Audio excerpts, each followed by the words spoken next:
Oh, you want to clap? You can do the clap. Okay, cool. So, I'm Dwayne Hurn, with Ruby Wolff behind the camera, Maddie Hurn, and we've traveled through rainy days in Joburg and scoured through the traffic. Ruby was a little bit late today even. Joburg North traffic killing us to get to Kyle Army CrossFit to chat to none other than the fittest man in Africa. CrossFit Kyle Army. Get it right. What did I say? Kyle Army CrossFit. Ah, close enough, we're winning. And we'd say 10th fittest man in the world. Jason Smith. So you're excited to be on the show, Bru? We're obviously excited to be here. Yeah, thanks for coming through and thanks a lot for making the trip out here. Yeah, it's pretty awesome. Please can you just open a box just a little bit closer to, a little bit closer to society. This is normal area. You guys must move here. So first kind of question that we'll get into is what the hell does that actually mean? Fittest man in Africa, 10th fittest in the world. What does that mean? How do you get that title? Just so guys can have a bit of reference as to what you actually do. Yeah, it's it's quite a label to put on me, but I mean, at the end of the day, I'm just a normal average Joe guy, just putting in the effort over the years and training that I've done, and eventually and finally it just paid off. Just I think all the hours and all the years and training that I've put in has just finally paid off, and just so glad and happy that it happened. And I've known you for quite a while, I think since about 2012, 2013. So definitely followed your journey the whole way through. It's been amazing to watch. And yes, last year was kind of, from my side watching or from our side watching, the pinnacle for you. Crazy year. For sure. What all happened? You went to the CrossFit Games. Yeah. You obviously. Well, it was I think it started at regionals. What's the process of getting to the games? No, how do you get there? What's your steps on? Yeah, I mean, first, the year starts off with the open, 5 weeks qualifying. Each year it just gets tougher and tougher. So it's one of the the first steps to getting to the regionals, which we're teamed up with Europe. It's changed a little bit this year, but we can maybe get into that just now. Yeah. So qualifying for regionals, and then from regionals, you got to make it to the top 5, and that qualifies you to the games. And then, Where was regionals this last year? It's Madrid. Madrid. Spain, yeah. Caja Mexica, yeah. Try explain that to a taxi driver when you. Yeah, they don't get us. Really? Magica. Where are you going? And they don't speak much English there either in Madrid. Struggle. Really, eh? You get into the camp, eventually you just show them Show pictures. This is where I want to go. Yeah. For anyone that doesn't know, Ruby behind the camera is probably South Africa's most decorated games person. Yeah. He's been to the games person. He's been to the games more than any other athlete. He does a lot of photography for the games, so he was obviously there as well, and with all the lads. Awesome to know a face there, that's for sure. He actually flew back with you, eh? That's for Invitational in Australia. That was from Invitational. Yeah. And that was like you're talking about all the events happening last year. Yeah. Like just to end off with the Invitational was like something else. It was something very unexpected. You obviously got the games, which that's the highest of the highest that you got, the competition, and then Invitational seems very small, but for the athletes and the guys involved, like Ruby said or was telling me, it's quite a special little thing that's really. Super special kind of invitation. It's a very intimate thing. It's like a very elite sort of, I don't know, not clique that they've got or club that they've got, but like you're getting the best of the best. So the Invitational is, as I understand it, you've got the different countries that get put together, or different regions that get put together, and they choose teams. And you got chosen in one of the teams for the Europe so it's basically your ranking from the games. Yeah. So whoever ranks highest will go to the games. Obviously Matt Fraser was obviously asked and he turned it down. Okay. So that's why he wasn't in the USA team. But he doesn't have to be. He's got nothing to prove. He's the fittest guy in the world.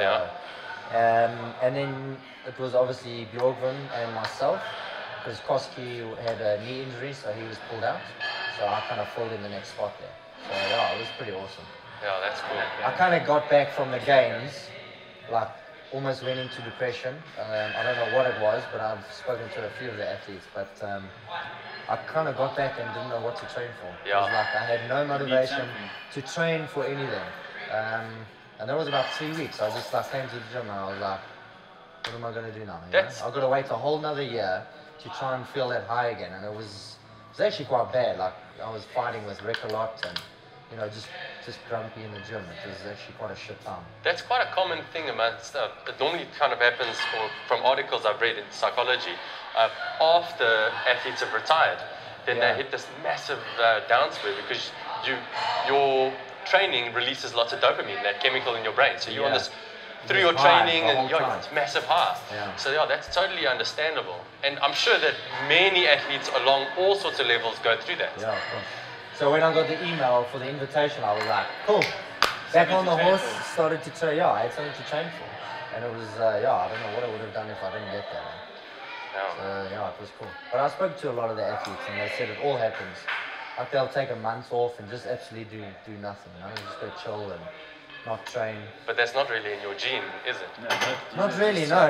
You know, I've got to be here every morning to open up and take classes, so it's very difficult for me not to train. You know, I always train before the 5 a.m. class.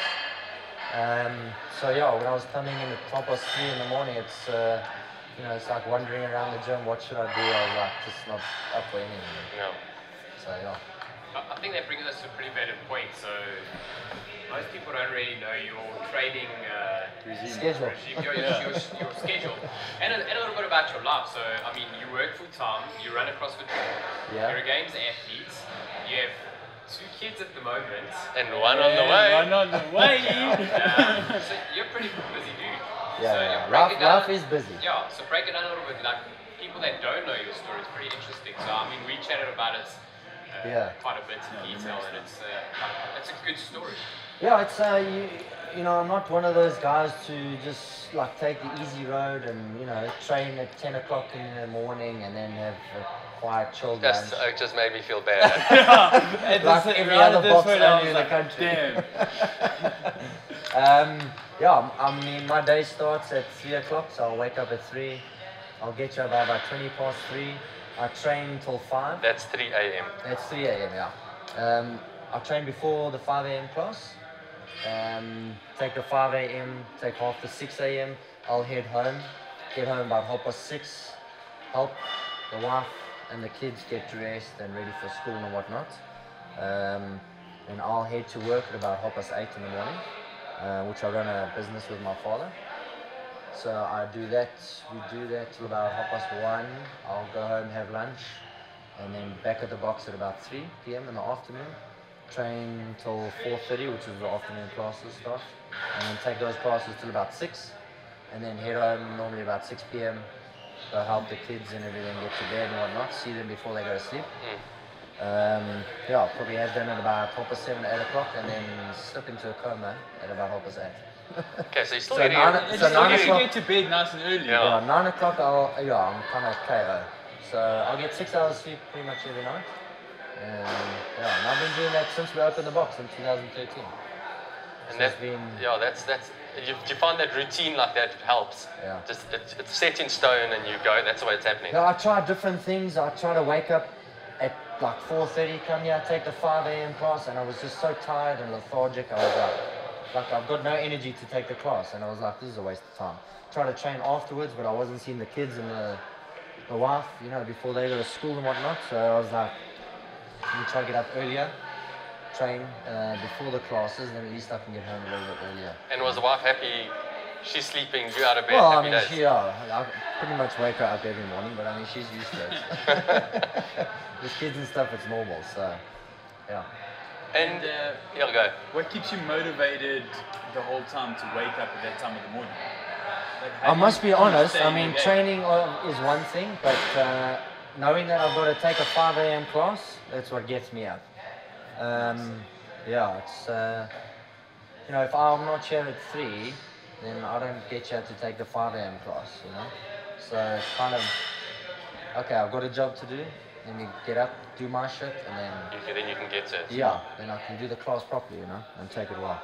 And speaking to some of the other athletes around the world, do some of them share similar type of similar type of training times to you? Or No. are the more, that's the, yeah, You're the only guy who makes are these like heavy professional athletes that you're dealing Yeah, with? I mean, I think a lot of them study and stuff at Yeah. the same time. Some of them are working as well. Is that because they're young? Yeah, that's why they're still studying and stuff. But yeah, I mean, a lot of them are waking up 8 a.m. They have breakfast, they go train at 9 or whatever. It's a lot more relaxed, you know. But so I don't know, it's just something I can't do. Yeah. They obviously can afford to do that. Maybe if they're getting paid huge amounts of money, that's what they can afford to do. I unfortunately can't, you know. Got a Yeah. business to run. That's it. apart from the gym and the training. So I know it sounds a little bit cocky, but you know, I do CrossFit as a passion of mine. It's not like a full-time thing I'm trying to attain every year or maintain. But yeah, it's just something I love doing. So you know, I'll keep doing it until I can't, you know. Yeah, that's awesome. Yeah. Do you think that's I think that's maybe a frustration that some South African athletes face, is that it's not ever going to be a professional thing, and some of them get into it thinking it's going to be. Yeah. And that's kind of where the wheels fall off the bus. So maybe that attitude of treating it for what it is. Yeah. If you're trying to get it, you know, you're trying to get into it for the money or the exposure or this or that. Firstly, you know, you're in maybe the wrong country. You don't get as much support. You know, sponsorship is very scarce, so you're not going to get huge amounts of money that you can train at any time. But you've got a few sponsors at the moment, do you? Yeah, guys Nutritech that and Box support Champ you, at yeah. the moment, yeah, they support me very well, you know, with comps overseas and stuff. But last year, no, the year before, I decided to go overseas more often, to train a lot more with the Europeans, just to get their exposure, to train with them, get used to the competition, and yeah, the prize money overseas is a lot more than here. So you bring in back, you know, a bit of dollar, a bit of euro, a bit of pounds. It does help, you know, especially for travel expenses and whatnot. So yeah, I mean, it definitely helps. But if you're kind of at that level, it's going to help. But if you're trying to get there, I wouldn't suggest going overseas to try and compete, because you're just going to blow your wallet, because it's spending euros and Against the rand. it's not that easy. Oh goodness. In terms of the comps, what are your favorite comps? So other than the games, which comps kind of highlight or resonate with you? My first one started 2016 was Explicit Games. It's in Cyprus. So it's a lovely little country. It's an awesome competition. The guy that runs it very well. It's very professional. A lot of top athletes go there. It's a nice comp. I think it's 15 workouts or 13 workouts over 3 days. Yes. So it's very intense as well. That was the first international comp I ever did. And then the next one I would say is probably Dubai Champs. I mean, that's very high level. All the top athletes in the world are trying to compete there. I mean, the prize money is huge. Yeah, what's that sitting at now? I thought it was something I ridiculous. think it's $50,000 first prize, and then goes down till I think 13th. They pay up to like $4,000.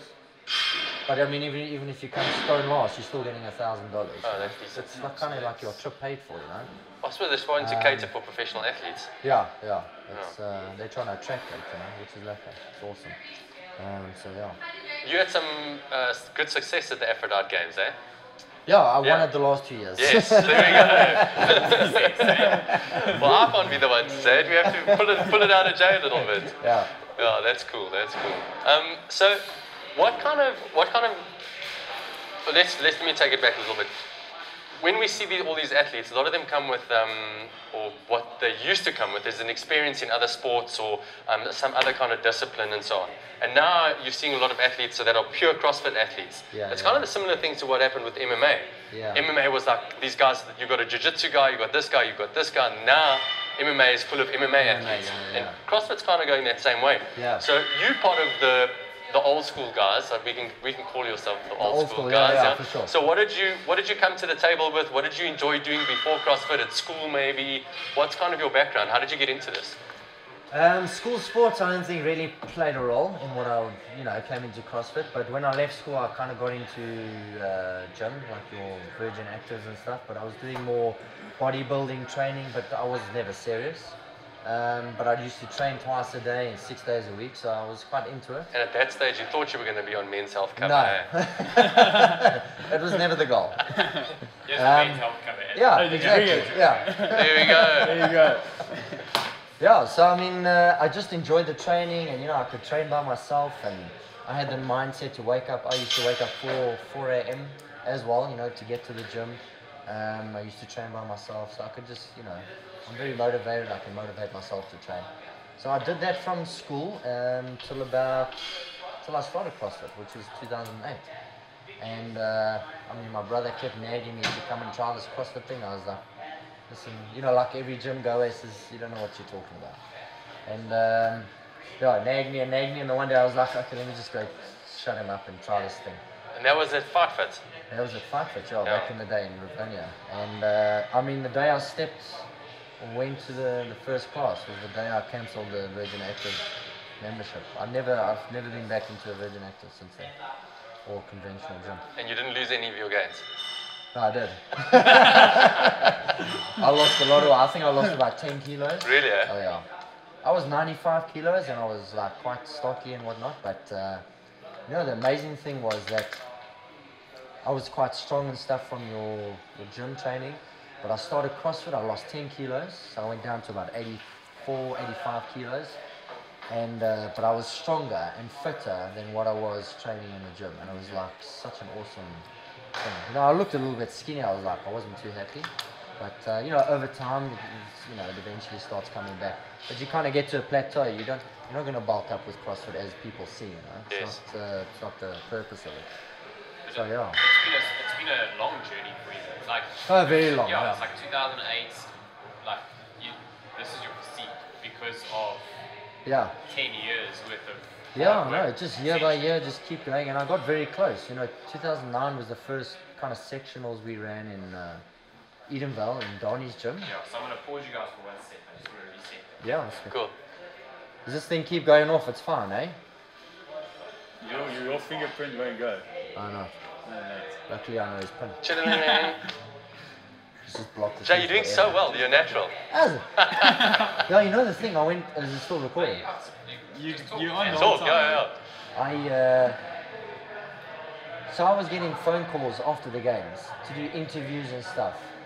And for articles, it's very different. And then I went to Cliff Central on radio. So it's live broadcast. Yes, but it was so different. And I'm sitting there and the guys are asking me questions and I'm trying to answer as a Q&A. But these guys are just chatting and I'm like, listen, let me finish my answer, it was very weird. But anyway, it's a lot more chill when you can do shit like this. Yeah, for sure. Oh yeah, so 2009, you've been doing CrossFit for a year. 2009, first sectionals over here. Yeah, I think there were 9 athletes or something. Okay, yeah. It was all the beginners. We didn't really know what we were doing. And that was B4C, which I think... At B4C, yeah. That was Donnie's gym. That was the second affiliated gym in Africa. Stands to be corrected, but I could... Yeah. I think I'm right. Yeah. I would love to see videos of what your host looks like. There I are some think we've old, got on some. YouTube if you I go think back Rick's to- got. Yeah. I think I've got. I remember some seeing the steel weights driven down halfway through the grass, and the guys were picking it up picking the deadlifts up from lower. Yeah, it was crazy. I think Donnie actually programmed for that year. I'm not sure. Okay. Because in 2010 it changed. It was still sectionals, and then 2011 only did the open start. Yeah. And that's when I was like kind of in and out of it.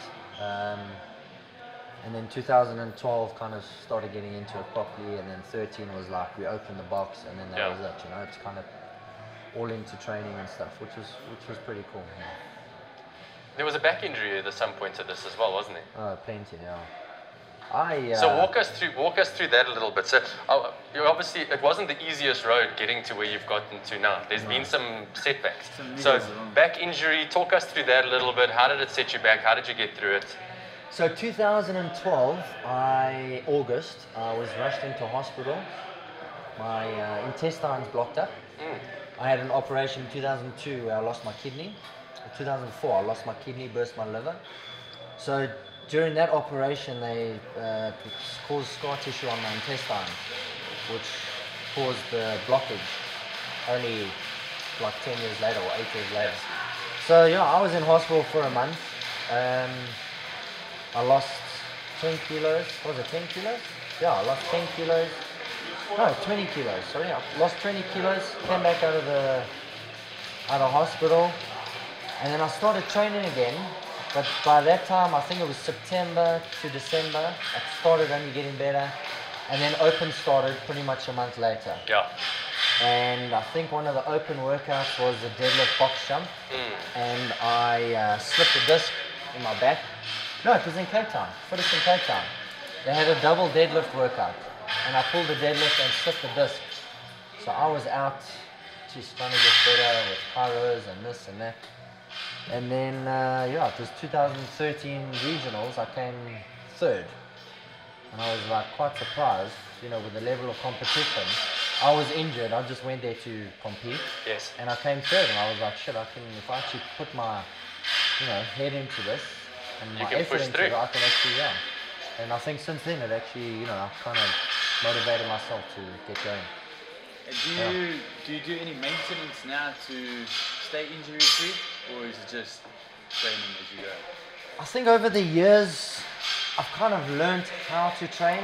I know it sounds a little bit funny, but I was always like working on strength and then workouts and strength and workouts, and it doesn't always work for the body because you're soon enough going to get tired in certain areas, and that's when injuries come along, But I think over the years, I've kind of learned how to condition myself, what to program, like how to program, and it's actually started working very well for me. Over the last 2 years, I've changed my programming, and it seems to be working very nicely. I mean, I haven't seen a chiro or a doctor for the last 2 years, which has been awesome. I don't need to go get rub downs or anything.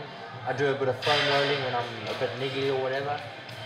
But that's it, I do a bit of stretching. So the constantly varied works. Yeah, for sure. You're always changing it up. You're not always working on strength, and it doesn't always have to be like that, which has actually helped me quite a lot.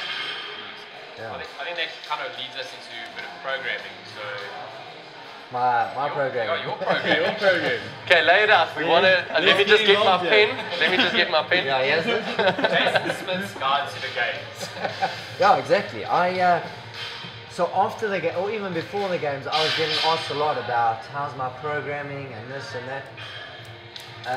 And to be honest, and quite frank, I was very cagey about sharing my knowledge. I don't want everyone to know what I'm doing, and it's kind of like a secret you want to hold. And I kind of thought after the games, it's a nice opportunity, for me going to the games and representing South Africa. I thought, this is actually a lekker opportunity for us we've had that exposure. It's time for us to branch out. We don't just want one person going there. It's now time for more athletes to filter through and go to the games and represent like Aussie does. I mean, they're killing the Americans at the moment. So I kind of thought from there, I've had so many requests, let me just get a program out there of what I'm doing on a daily basis and get the guys working, the same as me, guys that are interested in competing. So it's not your guys that have just started CrossFit. It's not how to do a pull-up or how to do a muscle-up or a snatch. It'll be more advanced stuff. It's more advanced stuff. It's more competitive. It's very competitive. It's training pretty much six times a week, twice a day. I mean, you get your ups and downs and your deload weeks, but it's kind of to prepare. I mean, it's exactly what I do, is what I'm going to be putting on the program. Okay, nice. So I mean, guys are interested. It's coming out within the next week. It'll be Smithfit, but I'll release all the stuff on my social media feeds. And then we'll probably have links for that in our bio as well. Make sure you change your alarm clocks. Yeah, but that's the one. That's something you have to do is wake up at 3 and then start. But so at the beginning of that, you mentioned you kind of wanted to hold on to the knowledge for yourself a little bit. Didn't you find going to the games and even regionals at the time, always spend those communities, you get a true sense of the community and a true sense of for sure. You want to share knowledge. For sure. Yeah, definitely. You're going there and everyone is very welcoming and very friendly, and it's more about helping each other rather than you know, it's not a sport where we're very competitive. It's more about helping each other. And I think that's the kind of frame of mind that we've had from our community, you know. South Africa is very closed in, you know. Guys want to stick to themselves and keep all their knowledge to themselves. And I mean, like what you guys are doing here by coming here, I think is a great idea. You know, the more we can do this in all the different boxes, you know, something we need actually. That's the only way it's going to kind of grow the sport, and we can not only grow the sport. I mean, we don't all have to try and make it to the games, but I mean, if we can all come together like this and communicate and share the knowledge, then you know it's better for everyone, I think. I mean, the point of CrossFit is to actually help people live their lifestyles. Yeah, exactly. Yeah. It's really what changing people's lives. Yeah. Is there a difference between how you train and obviously what goes on in your box? A lot of the time we actually, like, I do the programming for the classes. Yeah. Obviously they might not do the same weights and this and that. But the intensity, we like to keep a very intense class. It's not for the faint-hearted. So we like to drill the guys. I like to kill them. I like to see them suffer, you know? I've suffered, they must suffer. Spoken like a true But coach. don't love it, eh? Is your training program that you're releasing going to have any kind of dietary parts to it, or is it just strictly training? Yeah, and that's So I've got obviously the program that'll be the CrossFit side, and then I've added on, which I was suggested by a lot of guys as well, because a lot of guys are asking me, what do I eat? How's my diet? What is it like? I've actually kind of branched it into the Smith Fit. There'll be like it's not going to be a diet and it's not a nutritional plan. It's kind of what I eat, just to show guys that, you know, I am normal. I can eat pizzas or burgers now and then and have a beer here and there. Beers on a Friday. Yeah, exactly. And I'll be releasing that as well. So it will be, it's not going to be like a strict paleo diet for anyone. This is just what I eat. And I'm going to show the guys certain meals that I prepare and kind of how I eat throughout the day. Yeah. So what do you eat? Lots. Is this thing fine upside down like this? Yeah, it's good. Okay, just checking. So are you paleo, are you keto, are you intermittent fasting? I eat everything and anything. It's I had a blood test or a kidney test 2 years ago. Kind of got a bit of a shock. My kidney is the one that I've got isn't functioning too well, and it's because of all the supplements and stuff that I'm taking. You know, the high creatine, creatine, high protein diet, and what's that, glutamine. So it's very bad for the kidney. So I've kind of tried to stay off the supplements. Probably shouldn't be saying that. Try and lay off the supplements and replace it with food. And over the last 2 years, I've just been eating a hell of a lot. I probably eat 8-9 meals a day. I mean, just in the morning by 8 o'clock, I've eaten 4 meals already. But that's probably because I'm waking up at 3 a.m. You know? So I'll have a meal before I come to gym. I'll have one straight after training, and then 2 breakfasts before I go to work. Yeah, so I'm eating quite a lot, which is the stuff I'll have on Smithfit as well. Kind of showing my everyday eating plan. And you are conscious that you must be eating and what you're eating. Yeah, for it's sure. Not unconscious eating where you're just I'm not just putting any old crap into my body. Yeah. I eat fairly good. On the weekends, you know, it kind of goes all over the place. You're going out for lunches and this and that, but it's pretty decent food, you know. It's like good. But I do have my cheat meals, your burgers and whatnot. So I believe in a strong mind as a strong body. So if you're going to starve your mind of things you want, then you're not going to perform well, or you're not going to have a positive attitude for anything, you know. Yeah, that's Does this figure out? Yeah, you laugh, you're good. Fix it there. You're rubbing on your teeth. No, I just thought you turning yours and just make sure mine's still up there. So I think that's definitely been a big paradigm shift, not just with you, but around the community, is a shift towards more conscious eating. Yeah. Because in the beginning it was like train, and actually just smashing bacon and just doing whatever they wanted. Yeah. But yeah, now there's a massive shift towards nutrition and Yeah. having nutritional programs added to the training programs. Yeah. I think like a lot of time, like guys want to go strict paleo and vegan and this and that. You know, that's obviously up to the individual. I don't believe in it. I mean, you know, I believe food is there to be eaten, whether it be meat, veggies, whatever. You must eat it. So yeah, no, I mean it's very basic stuff. I've never had a diet that I've stuck to. I've never tried paleo. I don't think I will because I just don't believe in it. Well, not don't believe in it. I just think eating normal food is good for everyone. So yeah, it's very basic. It's very straightforward. Food you buy in the shops is the food I eat. Yeah. Okay, slick.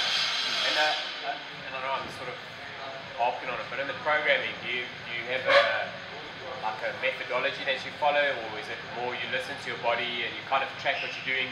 So like guys that have a table and like I've got to do a 5-3-1, or I've got to 3 days a week it's back squats, and then I do this type of conditioning on these days, or Yeah. how does it work for you? So my strength and weightlifting kind of stays the same. The pattern stays the same. As I think you should kind of have a routine for your weightlifting and your strength. But like with workouts and stuff, I listen to my body, all the time. If there's things I need to work on, I'll work on them. Weaknesses, like in my program, I kind of leave open opportunities for guys to practice their weaknesses. So like it might be a 5 or 10 minute work on handstand walks or muscle ups or whatever it may be, handstand push-ups, But yeah, most of the time listening to the body, and that's why I'm doing it all the time anyway, so I'm putting it on the program, and that's, no one else is going to have a problem. If I find like a niggle or whatever, I might change certain things, but it's pretty much what I'm doing all the time, week in, week out. Yeah. So working on weaknesses, do you think that's something that guys should attack vigorously, or should it be more passive, like work on the weaknesses where you can, but really focus on your strengths? Yeah. How do you even it out? Because sometimes you find guys will hit their weaknesses until their strengths become their weakness. Yeah, it happens all the time. But I think if you're at that competitive stage, like I said, I'm programming for the competitor, Yeah. It's not the beginner. You'll probably have less weaknesses than strengths, so you'll have more strengths, and you're always working on the weaknesses, but not predominantly in the week, You're doing everything else, you're working on everything all the time. There's nothing I leave out in the week anyway. Yeah. I pretty much got all the movements, and we throw that in the weekend, or the week, So I pretty much try to do everything in the week, So yeah. So I think it was 2013. He has a Rope climb incident. Yeah, so similar to the Rich Froning story. 2014, yeah. 2014, I remember that. So what happened? I forgot about that. What happened? No. Yeah, and like you say, like we were watching live. Rich Froning. We were watching live like this. What the hell are you doing? Yeah. No, it's this is one of the. But I think if that didn't happen, I don't think I'd be where I am today. If I had qualified that year, I probably wouldn't be as good. I don't know. Maybe if I went to the games, I would have really sucked and hated it. So, who knows? So can we give a little bit of a backing for guys that might have not been there, like people that are new to CrossFit? You were head on points in the regionals. Yeah, it was head on points. Day 2, yeah. From what we saw was rope climb sprint workout next to Andre Gadney, who was quite a proficient, a proficient rope climber, and you went with him. Yeah. And it didn't work out. No, it didn't. It was probably one of the least workouts I worried about going into the regionals. It was more the snatch and the workouts and this and that. I mean, rope climbs I have no problem with, so it's not like I can't do them. And sprinting is, you're just running. So I think my problem there, obviously, I think it was 10 rounds, sprint, rope climb, legless, sprint, rope climb, legless, 10 rounds. On the 9th rep, I got no reps because apparently my legs touched the rope. So as I got down, I climbed straight back up and touched the bar. And I think that last rep that I did, or the re-rep I did, just completely finished my arms up. And I ran to the boy to take it to the number 10, and I just realized, oh my shit, my arms. And I got to the rope and I tried to climb and I couldn't do like 2 pulls. Who was there? I remember Rick was there, yeah. Rick, do you want to come in here quickly? He had Do you want to finished say hello? already. Yeah, a little bit closer to Dwayne. Jump in there, Rick. Get my bag in there. Rick Smith, the European. Do you need your bag? Come in here. Someone's Hello, going to my take boy. your bag. You don't have to take the dog with you. Yeah. Yes. Yeah, so we were just talking about 2014 regionals where your buddy just missed the gun, but you were there as well. Yes. So do you remember that experience? Yeah. I remember going in with quite chilled. I knew that Jason would, I think everyone kind of thought he was going to just kind of clean up. So I just thought I'd go there and just kind of have a bit of fun and throw some weights around. And so yeah, it was a good experience, but it ended up being quite a good competition without having that pressure. But yeah, kind of ends up that way. And Rick finished 3rd that year. Yeah. The bastard. Tough having such a... This is definitely a talented gene pool. Do you think you can lay some of your success to genes? Yeah. Or is it all hard work? I think it's a bit of both. You know, we're both very driven. We're both dedicated to what we do. We put in the effort. Quite a bit of mental grit, I think, as well. Yeah, mental strength, but I think at the end of it, we've got a lot of heart as well. It's, you got the passion and the heart, you'll accomplish anything you want. You know? So Yeah, for sure. probably get that from our folks. Yeah, definitely. So you in business with your old man, eh? Yeah. So this is maybe this is a deep question, but what would you say, because there's always some pathology to these things. So what would you say is your biggest lesson you've learned from your old man? That could be translated into what you do now. Jeez, you put me on the spot. I know, this is a heavy one. Sometimes Wow. you just got to bring those out. Yeah, thanks. Well, Dwayne. yeah. I don't know. I think, you know, seeing my dad in business, and I started working with my dad after school. He taught me a lot, and just watching my dad work and how he worked was, you know, once you start something, you finish it through. Don't half-ass something. If you're going to do it, you do it properly and you give it your all. It's kind of that's what I've seen and learned from my dad, seeing him in business and stuff. It's not half-ass anything or half effort. It's balls to the wall. If you're going to do something, you do it properly. Yeah, 100% kind of work ethic. You know, Yeah. just don't. I actually read a cool saying that's kind of sums it up well the other day. A lot of opportunities are missed because it's dressed up in overalls and smells like hard work. Yeah. So it's kind of a cool one. Yeah, it was, I think Arnold said the same type of thing, where it was like everyone wants to be a bodybuilder, but no one wants to lift these heavy weights. Yeah. Hey, you guys run this gym together, right? Yeah. Yeah. So I do most of the work. I mean, Someone's got to pay for you guys to get whatever it is. yeah. I mean, I didn't get these arms. for Just to pulling all the clarify, weight. you Ben Smith, hey, you Ben Smith. Goodness I'm me. joking. Shame, we had to take the piss out of you a bit. Yeah, thanks for bringing him in, taking the load off me. And for you, from a competitive side, Rick, are you wanting to go to regionals, wanting to go to the games? Yeah, I'm Is just, your heart more at the gym?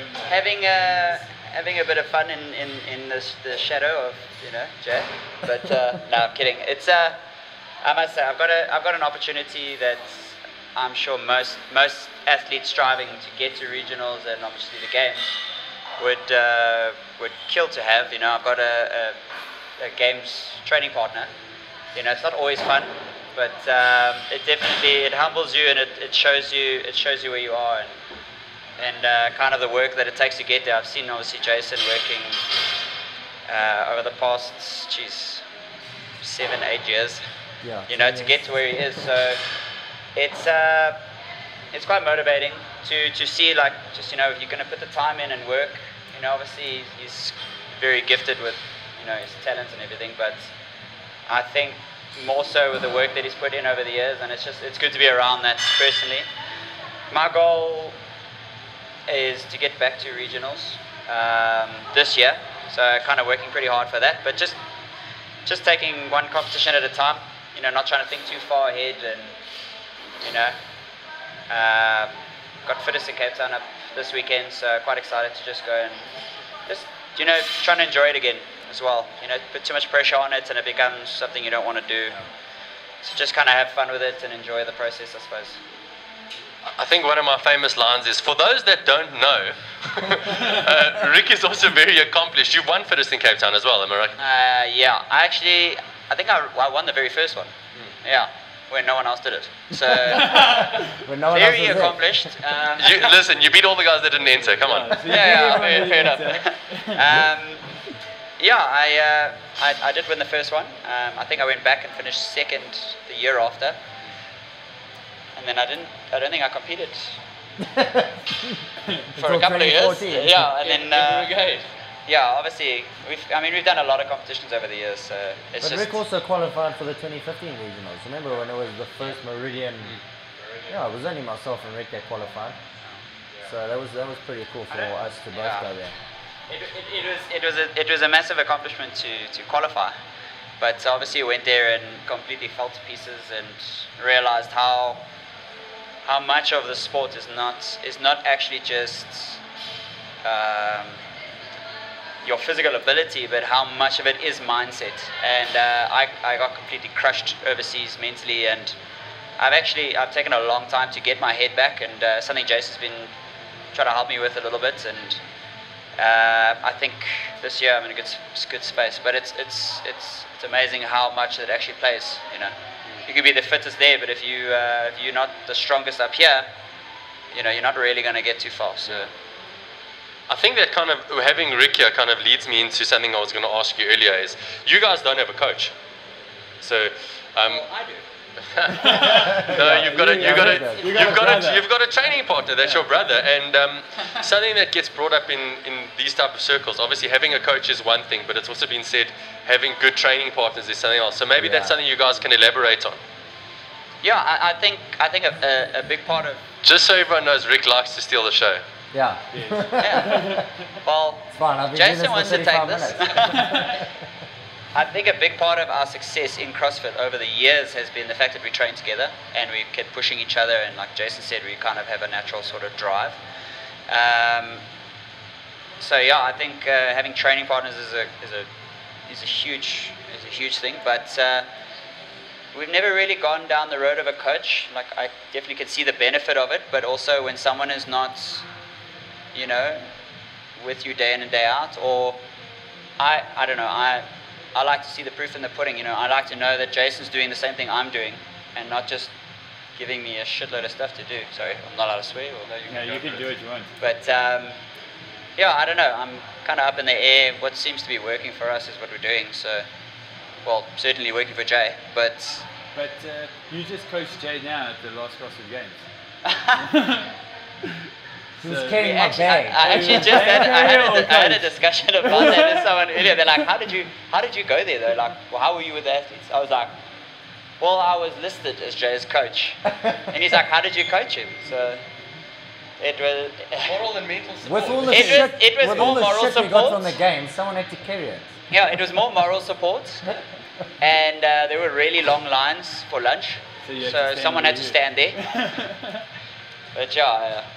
That is, there weren't any. There were. I waited so long. What do you mean? Ruby's been there more than anyone in the room here. Did you? Rick went at lunchtime. Do you guys? Do you have anyone else? Like, obviously, you guys train together. Do you have any other athletes that are up and coming that train with you in your sessions, or anyone that like you identify in your club that you go, this guy's gonna have talents. Let's pull him in. Let's get him with us, or any other clubs that you guys train with, boxers, other guys? How do you interact with other athletes?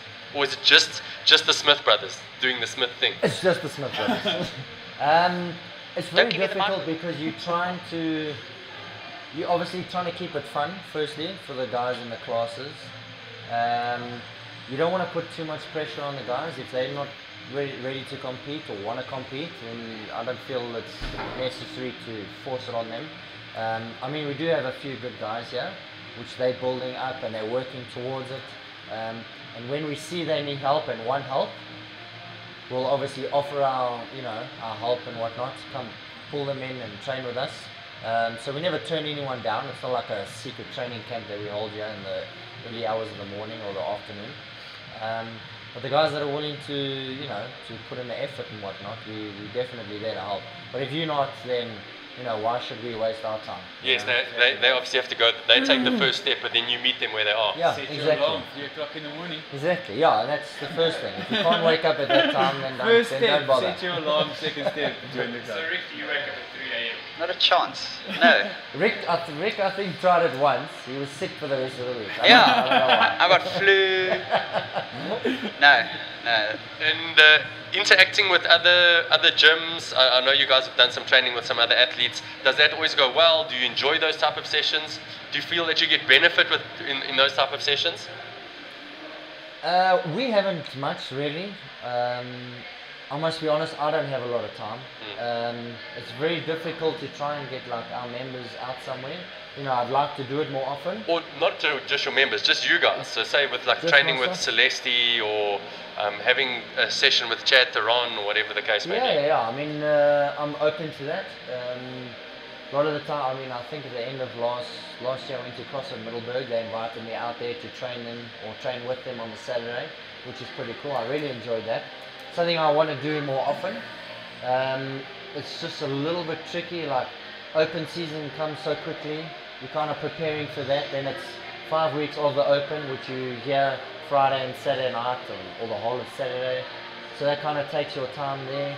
And then after that it's prepping for regionals, which you don't want anything to go wrong. But I suppose it may be a little bit of an excuse, but yeah, I'd like to actually do it more, visit other boxes and because, I think especially when Smithfit comes out, I'd like to go and do, not like seminars or anything, but just kind of show them about my training and show them what I do, just to give them a bit of taste, and then hopefully they'll all sign up, Yes, I like it.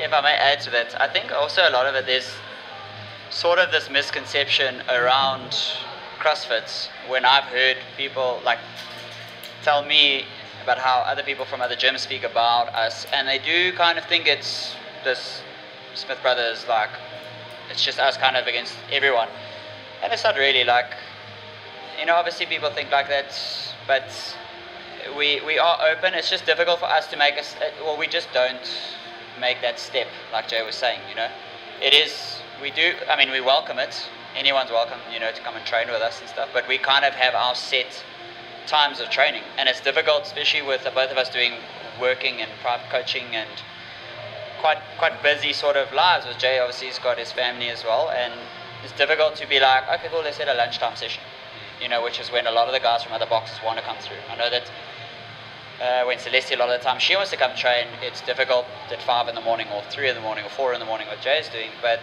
in the afternoons, difficult for her to get here because of traffic, and so it's just we kind of have our set routine, and it's difficult for other people to fit into that as well.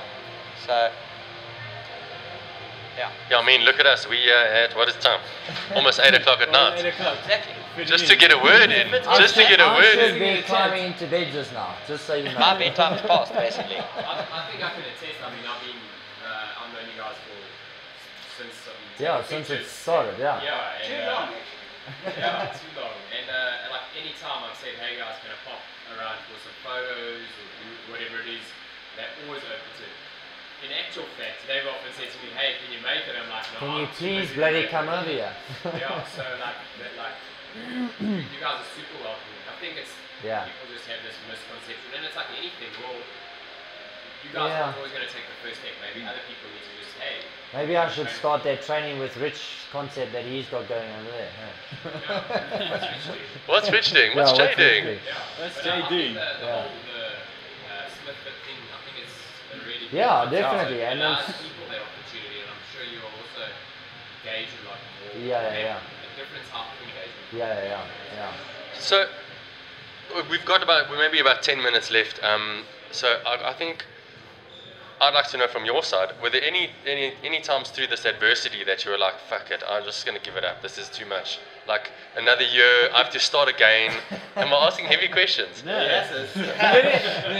let's go through that, and then we'll go through that, and then walk our way into what it felt like to actually be at the CrossFit Games. Yeah.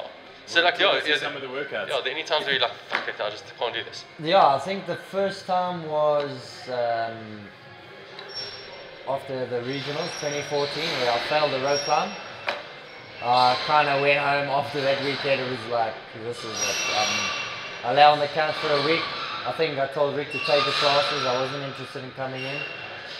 And I just thought, you know, what am I going to do? Am I going to carry on, or, you know, just pack up and stop doing what I'm doing? And I just like kind of found the drive to like pick my shit up and like keep going, you know.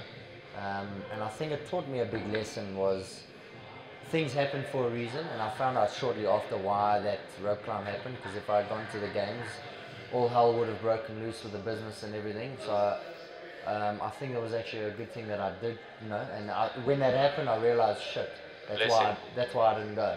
And I kind of realized that, and then thought, you know, when my day comes, it'll come. And I just kept working for it, you know. I knew it would come because it was so close that year. I thought, you know, it's going to come. And yeah, I just kept working for it. And last year eventually happened. And I mean, last year was probably the best year I've ever had in competition or with CrossFit. Everything together, you know, the regionals coming third, not fifth. I came third. I stood on the podium with the guys. It was probably the highlight of the year.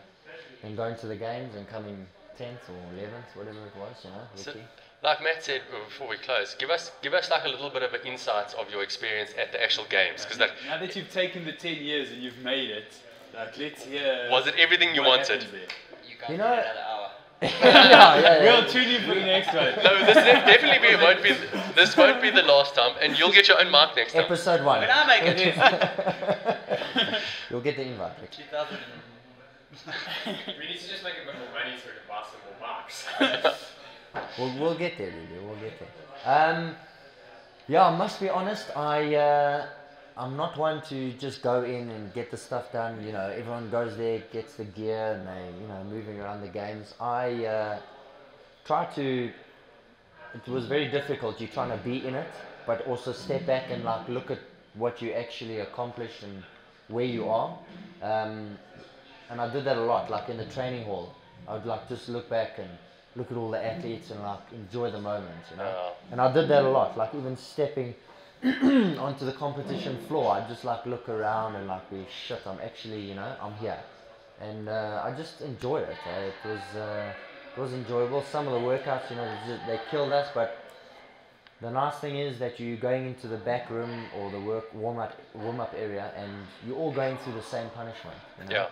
Guys are there with you, and they're not there to kill you. They're there for you. Like what I saw from the games, from the backstage, was that Dave Castro and the guys are there to put a show on for the community, and it was so awesome to be that, you know, that showman.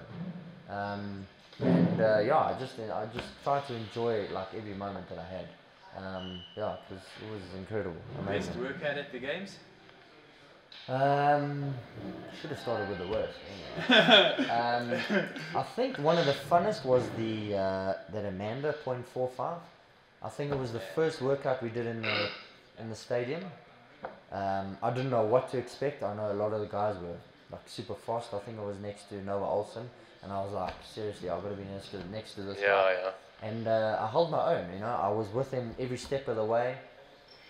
I knew it was going to be a hard workout, but I just didn't think about it. You know, you just got to get through the reps and get to the rings and do the muscle ups and next bar and keep moving, and it was so fun. Yeah, I really enjoyed that one. And then the snatch. Back snatch. Yeah, it was. I knew I could kind of hit heavyish weight, but the thing was that you want to make that first lift. Yeah. If you don't make the first lift, you're in front of the crowd. All eyes are on you. You're like, you don't want to. Just get the nerves out of it. Yeah. So I think I went fairly lightish on the first one, and then I was like, cool, game time, and just hit. and I'm glad I made the top. I think it was top 10 or 15 into the next ladder, which was pretty cool. Which was a little bit difficult because I think we had 10 minutes in between. So you go from lifting to cooling down to go and hit a heavier lift that you've just done was actually quite hectic on the body. I remember that clearly. I was up in the skywalks at the top, and I was shooting downward, and it was this classic sort of bottom up over there. Yeah. You That was posted awesome. that photo on Instagram. Yeah. I think last week or I so. scaled it from someone on social media somewhere. Yeah, so that was pretty awesome. And the cyclocross, because you did pretty well on the Yeah. And I don't think you even own a bicycle. No. I was how did that even come about that you got to that point? Yeah, so we got the release that there's going to be a bicycle in the games. We weren't too sure if it was on-road, off-road. So I was asking guys, can I use a bicycle? Should I go buy one? And I was like, you know what, stuff it. You know, I'm not going to be a cyclist in the next 2 weeks, so let me just swing it. Yeah. And then it was nice to find out that it was actually a cyclocross. So it was kind of like in my background, where from the motocross days, kind of played a good role in, I had kind of a good experience.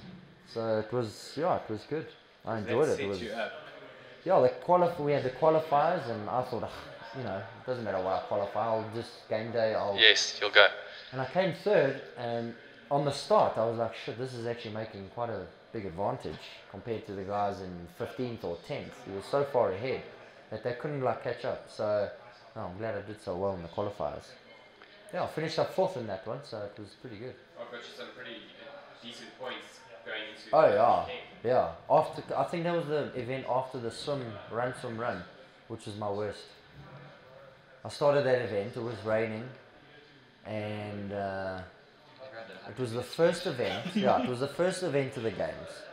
So we're all on the start line, and the siren or the buzzer goes, and all the guys decide to sprint 2Ks to the dam. Oh no. And I'm like, fuck, now I've got to keep up. Yeah. And the girls were passing me, and I'm like, seriously. So anyway, I ran my heart out, got to the water, and nearly drowned. I got into that water, and I was looking for the boats and for the lifeguard to come and help me. It was terrible. So He is actually a fairly strong swimmer, which is quite, I'm not quite scary. a crack swimmer. I was doing good times at the pool and stuff, but when you go into an open water swim, Open water's different. it is completely different. Especially after a sprint. After a sprint, a 2K sprint.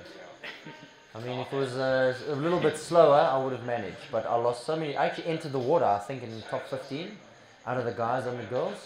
And I think I dropped to 35th after the swim. I couldn't. Yes, and it just changes like they say, that leaderboard. Jesus, yeah. I think it was my worst finish. Or second worst finish, I don't know. In all those times, did you have any starstruck moments where you're like you spoke about standing next to Noah Olsen, you're like, geez, this guy's fast. And you're like, anyone else, you're like, geez, this is this guy. Can't believe I'm standing next to this guy. Or did you had calmed down by then? I think I had. I've competed against Ben and Matt before in Dubai. So, it was quite nice to have that experience before the games. If I had gone to the games without that, maybe it would have been a little bit different. But, and doing so well in Dubai, I kind of thought, I can actually hold my own. I can compete against these guys. And that's what I did, I mean, they are brilliant athletes, but, what separates them from me? I just, it's the mind strength. Yeah, I love that. I love that attitude. Yeah. And then I think closing up, what's your plan for this year? What's the future for Jason Smith? We're definitely going to have you on the show again. But but yeah, it's been a joy. But what's happening this year? What are we up to? What can we expect? Well, in 4 days' time, so my 3rd child will be born. Congratulations. That's 3 kids. Don't know what it is yet, boy or a girl. So we'll find out on Friday. So that's coming up, and then open start on the CrossFit side. Open start. That's why I've kind of held off all competitions this year, or the beginning of this year, just with the new baby coming and everything, just to help out more with the family. Then open start, and hopefully, to make it to the games again this year. I want to, I think being through that experience, I want to go through it again, definitely. And I think I've got one more year until I hit Masters, so why not, you know? Give Yeah, my give all it this everything. year. Yeah. What do you think of the regionals format this year? Yeah, it's I mean, I don't think it's any easier. We've still got a lot of good athletes in our region. I think we were chatting in Europe. There's still 9 or 10 games athletes. So to make it to the top 4 is not going to be easy. So if anyone thinks it's going to be easy to make it to the games, it's not. It might be easier for us to make it to regionals because I think we get 20 spots instead of 10. Yeah. So, but that being the first step, it's it's a good step. Make it to regionals and see how that competition goes. Yeah, I suppose the more South Africans or the guys from our communities that can make it, the more experience they can build. Yeah, of course. And once you get to regionals, then you want to make it to games. It's just how the wheel goes. Slick. So I must tell you a short story. I know you want to finish up, but so Jay and I we actually flew back after the Invitational. It was in Melbourne. Yeah. We were on the same flights back, Perth and then Perth back to South Africa. Yeah. And we were sitting at the Melbourne airport actually, and I think it was on about 3 occasions where Australians, kids actually came up to Jay and said, "Please can I have a photo with you?" Yeah, that was pretty sick. I thought that was like, so his reach isn't just here in South Africa. He's actually got fans that are overseas and abroad, and they were youngsters. And there was one specific girl. She must have been about 10 or 11 years old. She came to Jay and she was just like, "You were so amazing this weekend. You were so inspiring to me." Yeah, that was pretty like That's slick. That's what changes people's lives. Yeah. But she was like, I think she really wanted to accomplish something. Yeah. So it was cool. So It was pretty awesome. Yeah, big ups to Yeah, her. it was that Good one. luck for the season ahead. Yeah, Thanks a lot, we'll guys. we'll obviously be watching and supporting. Well, thank you very much, and to you guys too, eh? Power. Yes. Thanks, guys. Thank Thanks for you. coming through, man. Thanks, Rick. Hey, Ricky! So, guys, that's closing our podcast for today. It's been an amazing session. It's obviously going to get better and better. We'll definitely have the Smith brothers on again throughout the year just to follow up and see what they're up to. If you like what you've heard today, or even if you haven't, just subscribe. Subscribe to the page. Again, we'll get better as we go. But I hope you've had some fun, and we'll see you next time. Cheers. Good night. Yeah, I'm going to bed now. We're all going to bed right now.